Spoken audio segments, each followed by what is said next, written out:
मुस्लिम इमाम अहमद बिन हम्बल में हदीस है, नबी पाक सल्लल्लाहु अलैहि वसल्लम फरमाते हैं, कभी ऐसी ख्वाहिश के पीछे ना लगना जो तुम्हें किसी नई ख्वाहिश में डाल दे।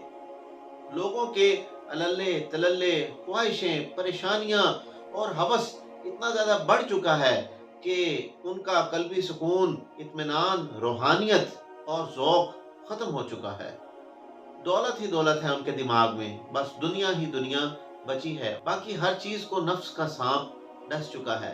इलामा इब्ने जोज़ी रहमतुल्लाह अलैह फरमाते हैं कि मेरे शहर में एक मालदार शख्स था, वो कहीं से एक बहुत महंगी नागिन खरीद लाया। नागिन सोने का अंडा देती थी रोज़ाना एक। तो वो जब उसको अपने घर ले आया तो बच्चों ने जो है घर में कोहराम मचा दिया। उन्होंने कहा ये नागिन है अब्बा, कुछ तो ख्याल कर। घर में एक ही बच्चा था और बीवी थी, दोनों ने बहुत समझाया, लेकिन उसके ज़हन में था कि ये सोने का अंडा देगी। घर के अंदर बकरियां भी थीं।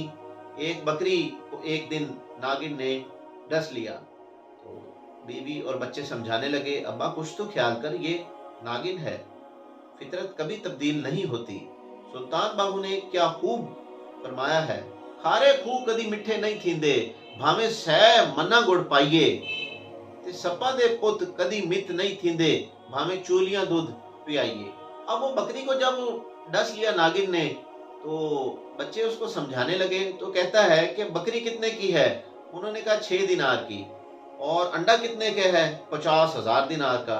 उसने कहा कोई मसला नहीं, बकरी और आ जाएगी। अभी कुछ ही दिन गुजरे थे तो उसी नागिन ने, घोड़ा भी था, घोड़े को भी डस लिया। उसको बेचारे को दूसरा सांस नहीं आया, फौरन तड़प तड़प कर मर गया। फिर लोगों ने बहुत समझाया कि कुछ ख्याल कर, ये नागिन है, नागिन भी भला अपनी फितरत से कभी तब्दील हो सकती है। तो उसने कहा कोई मसला नहीं, घोड़ा और आ जाएगा। घोड़ा है कितने का मुझे बताओ?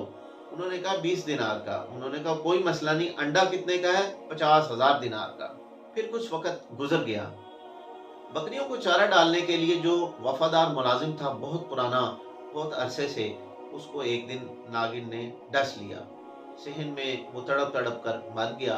सब उसको दोबारा समझाने लगे और कहने लगे कुछ होश के नाखून ले, कुछ ख्याल कर, एक इंसान की मौत हो गई है। उसने कहा कोई मसला नहीं, ऐसे मुलाजिम बेशुमार मिल जाएंगे। वक्त गुजर गया, सब लोग इन बातों को भूल गए। अचानक एक दिन सवेरे सवेरे माँ के रोने की आवाज़ आई। ये शख्स भागता हुआ उस कमरे में गया तो क्या देखता है कि बेटा तड़प रहा है और उसको भी नागिन ने डस लिया।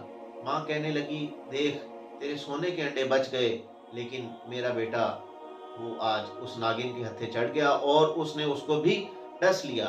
अभी उठाकर तबीब के पास ले जाने ही लगे थे, दरवाजे तक पहुंचे कि जनाबे इजराइल तशरीफ ले आए।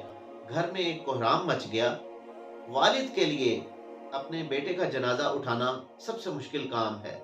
खैर ये शख्स चूर चूर हो गया और अपने लालच के कफन में इसने खुद ही अपने आप को लपेट लिया। बेटे को दफनाने के बाद जब वापस आया तो उसकी बीवी ने भी अपना सामान बांध लिया और उसको कहने लगा तुम कहाँ जा रही हो? तो वो कहने लगी जिस आंगन में, जिस सहन में मेरा बेटा नहीं रहा, अब मैं उस घर में क्या कर सकती हूँ? तेरे लालच ने हर चीज को तबाह कर दिया। बेकदरा कुछ कदर न जाती, कीती खूब तसल्ली हूँ, दुनियादार पुजारी जर्दे, कुतिया देगल टल्ली हूँ। बीबी घर से निकल गई और वो फिर चौक में आया और नागिन को डंडों से मारने लगा। इब्ने जोजी रहमतुल्लाह अलैह फरमाते हैं कि वो शख्स पागलों की तरह जिंदगी बसर करता था और उसके इर्द गिर्द सोने के अंडों का ढेर लगा हुआ था। और वो लोगों को ये कहता था कि मेरी तरह लालची मत बनना, मेरे पास ना बीवी बची ना ही मेरा बच्चा, मगर मेरे पास दौलत बहुत जमा हो गई है, वो मेरे किसी काम की नहीं।